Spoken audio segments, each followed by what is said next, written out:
Bila ada hal di dalam hidup kita yang terjadi tidak sesuai atau tidak seperti yang kita harapkan, apakah reaksi kita?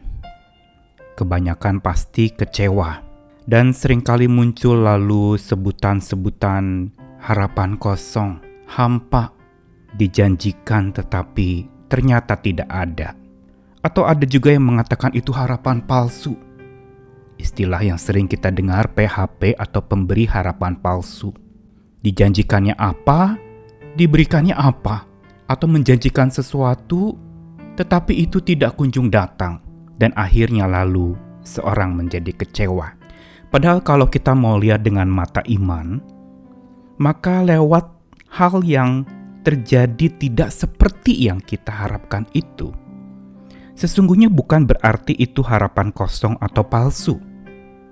Karena justru lewat apa yang tidak terjadi sesuai dengan apa yang kita harapkan, Tuhan sedang mengarahkan kita, mengarahkan kepada sebuah pengharapan yang lebih tinggi dari yang kita harapkan, mengajarkan kepada kita dan mengarahkan kita kepada sebuah pengharapan yang total dan utuh hanya kepada Tuhan. Karena Dia selalu bertindak lebih dari yang diharapkan. Saya Nikolas Kurniawan menemani lagi di dalam Sabda Tuhan hari ini yang akan menyapa kita lagi. Kali ini dari Yesaya pasal 64 ayat yang pertama sampai yang keempat akan saya bacakan dari Alkitab versi Firman Allah yang hidup. Betapa kami mengharapkan Engkau merobek langit dan turun. Pastilah gunung-gunung akan berguncang di hadapan-Mu. Dan api kemuliaan-Mu akan membakar rimba-rimba dan membuat air laut mendidih serta bergolak sampai jadi kering. Sehingga bangsa-bangsa akan gemetar di hadapan-Mu dan musuh-musuh-Mu akan mengenal nama-Mu. Demikianlah keadaannya ketika dulu Engkau turun. Engkau melakukan hal-hal yang dahsyat serta menakjubkan yang melebihi pengharapan kami. Betapa gunung-gunung berguncang di hadapan-Mu. Karena sejak dunia diciptakan, tidak seorang pun pernah melihat atau mendengar adanya Allah yang seperti Engkau, Allah kami, Allah yang bertindak untuk mereka yang menaruh harap kepadanya. Yesaya pasal 64, khususnya ayat 1-4 yang tadi dibacakan, merupakan sebuah ungkapan yang memang tampaknya seperti pengenangan akan karya Tuhan di dalam hidup umat pilihannya. Tapi di balik pengenangan itu sesungguhnya ada perasaan kehilangan akan Allah yang memberikan pengharapan lebih dari yang dinantikan oleh umatnya. Mengapa demikian? Latar belakang Yesaya pasal 64 adalah ketika musuh menyerang Yerusalem dan Tuhan menahan damai sejahteranya dan tidak campur tangan. Orang-orang Yahudi pada waktu itu pun dikalahkan dan dipermalukan di hadapan para musuh. Dan kekecewaan pun berkecamuk dalam hati setiap orang Israel pada waktu itu. Sehingga mereka begitu merindukan akan karya Allah dan tindakannya yang ajaib, yang dahsyat itu.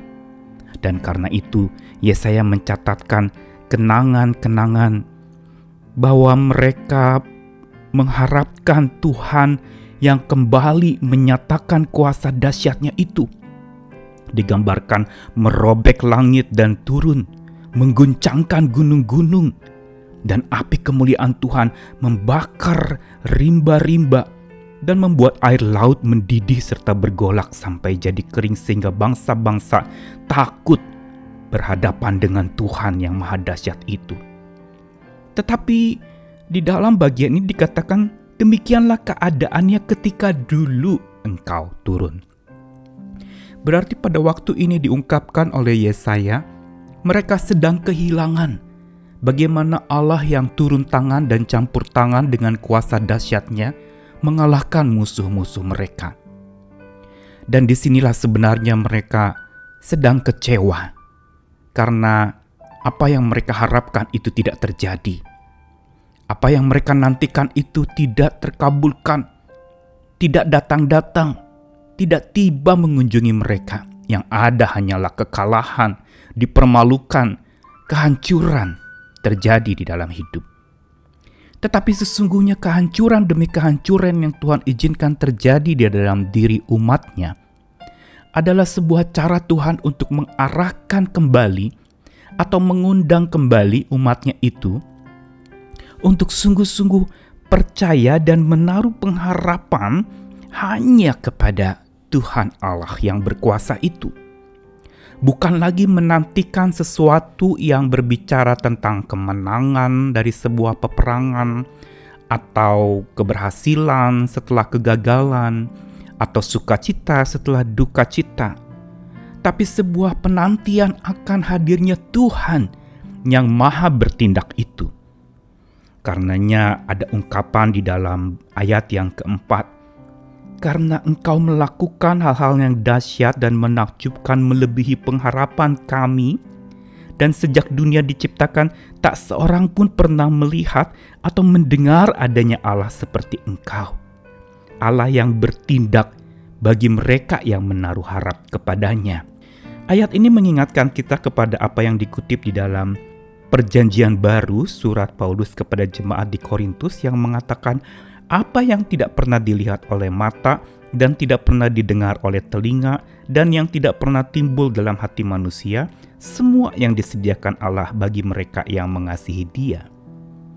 Berarti bahwa sesungguhnya dan pada dasarnya Allah kita yang kita percayai itu, yang kepadanya kita berharap, selalu bertindak lebih dari yang kita harapkan. Khususnya bagi kita yang selalu berharap kepadanya.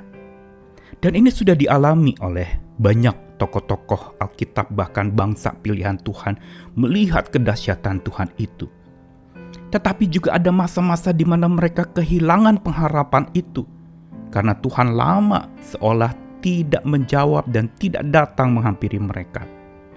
Dan disinilah sebenarnya Tuhan sedang menegur dan mengajar mereka untuk justru hanya berharap kepada Tuhan yang lebih dari segalanya. Karena apa yang Dia lakukan itu lebih dari yang kita harapkan sesungguhnya. Hanya seringkali memang kita mengharapkan sesuatu itu menurut maunya kita, bukan mengharapkan apa yang seturut maunya Tuhan. Tuhan mengundang kita saat di mana apa yang kita harapkan itu tidak terjadi kepada Tuhan. Pengharapan yang hanya menantikan Tuhan semata, karena tindakannya itu lebih dari yang kita harapkan. Bila Tuhan selalu bertindak lebih dari yang kita harapkan, pertanyaannya adalah, apakah kita selalu berharap padanya lebih dari segalanya?